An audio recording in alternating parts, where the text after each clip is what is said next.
그런가 하면 민주파출소를 차린 것도 논란입니다. 개혁신당의 이준석 의원이 이렇게 지적했습니다. 들어보시죠. 가짜 뉴스 때려잡겠다고 가짜 파출소를 차렸습니다.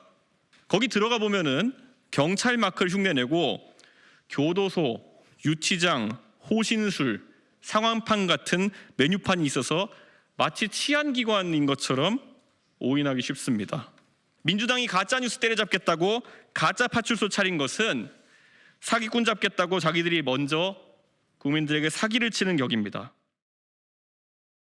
이준석 의원은 민주당이 가짜 뉴스를 때려잡겠다고 본인들이 가짜 파출소를 차렸다라고 지적했습니다. 이준석 의원이 언급한 그 가짜 파출소는 민주당이 마련한 민주파출소라는 사이트인데요.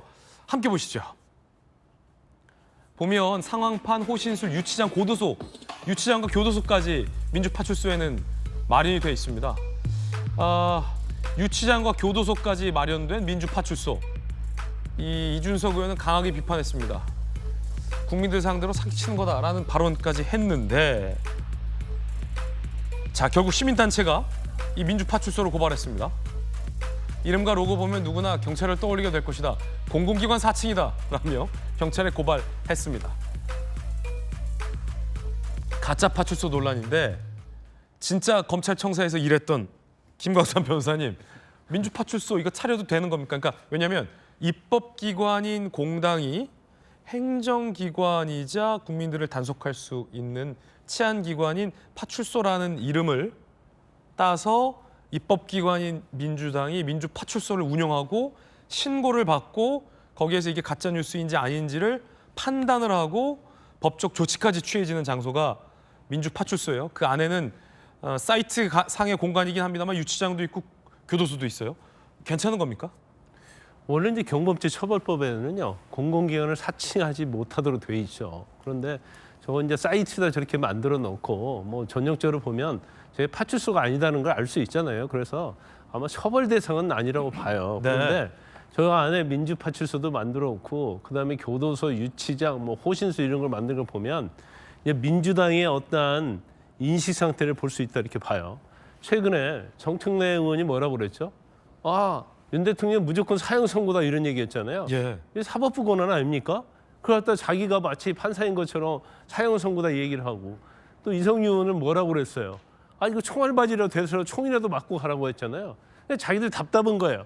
경찰이 자기들 위해서 일을 해줘야 하는데 대신해서 자기들 위해서 이 정도 어떤 권력을 가지고 있고 대선에서 우리가 이길 수 있을 가능성이 있으면 사법기관이 나서서 해주는데 안 해주니까 우리가 사법기관 역할을 하겠다고 지금 나선 것이 바로 민주당과 이재명 대표의 인식이라고 저는 보는데 이게 이제 문제가 엄청나게 큰 거예요. 우리가 그냥 생각할 때 이걸 해프닝이 아니다고 저는 보거든요. 예. 중요한 것은 이재명 대표랄지 민주당의 가짜뉴스의 기준이 일반적 국민이 생각하는 것과 틀린 거예요.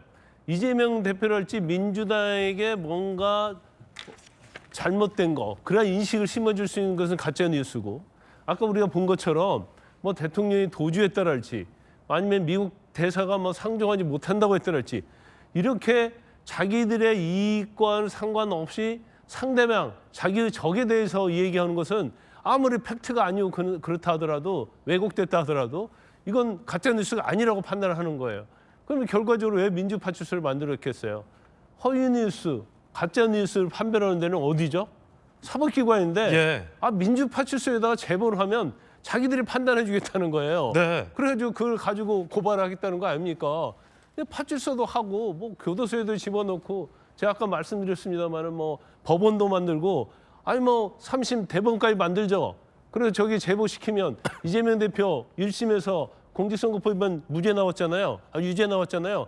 여기도 2심 재판소 만들어서 무죄 만들고 저게 굉장히 중요한 게 뭐냐면요. 자, 아무것도 아닌 것처럼 보고 이상하다고 생각할 수 있겠지만 우리가 카톡 대화 나눌 때 이런 내용 보면 또 민주파출소 고발하면 죄는 안 되지만 유축이 되잖아요. 예. 그리고 일반 사람들은 법을 모르는 사람들은 겁을 먹어요. 그래서 표현의 자유를 유축하는 거고 왜 저걸 전체주의적 발상이라고 하냐면 이제까지 그랬잖아요. 박정희 대통령 때도 마찬가지고 유언비어 유포한다랄지 누구를 히틀러 때도 마찬가지고 무솔리니도 마찬가지고 정권에 대한 비판, 지도자에 대한 비판하면 바로 잡아가지 않습니까? 전형적인 경우가 북한의 김정은 체제 아닙니까? 그거와 거의 민주국가에서 있을 수 있는 유사한 사례예요. 그래서 저런 인식이 어떻게 저렇게 나왔는지 참 경악을 금치 못합니다. 네. 자, 서지현 부위원장님.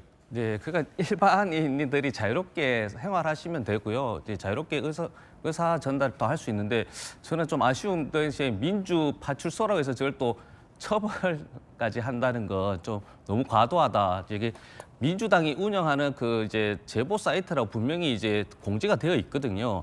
그러니까 저렇게 네이밍 자체를 문제 삼는 것은 사실은 이준석 의원답지 않다라고 생각하고요. 예. 그런 식으로 따지면 이준석 의원이 국민의힘 대표 때 크라켄이라고 그 크라켄이란 게 이제 댓글 관련해서 공작한 것을 이제 잡는 프로그램을 1호로 만들었거든요. 누구를 위해서? 윤석열 대통령 후보를 위해서요. 그런데 크라켄 제목 자체가 뭐 문어가 같은 괴물인 것이거든요. 그럼 댓글 잡겠다고 괴물이고 그런 식으로 논리적 비약을 하게 되면 이준석 의원 또 과거 이준석 의원을 또 고소 고발해야 되는 사례가 있을 수 있기 때문에 저는 민주파출소란 자체에 대해서 그 네이밍에 문제 삼지 말고 말씀하셨지만 검열을 할 능력도 없고 검열 이유도 없다. 다만 가짜 뉴스에 대한 문제 제기는 늘 얘기했지만 국민의힘 또 지금 또 제보센터를 운영하는데 편파 방송 시스템까지 운영한단 말입니다. 그렇기 때문에 이거는 뭐 진영의 문제가 아니고 가짜 뉴스 특히 악의적인 것은 처벌받아야 되고 그것을 민주당이 주최하고 또 국민의힘이 주최해서 이렇게 고소 고발을 하겠다는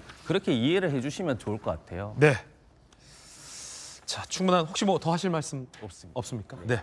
충분히 양쪽 의견 전해 드렸습니다. 여러분 어떻게 생각하시는지 궁금합니다.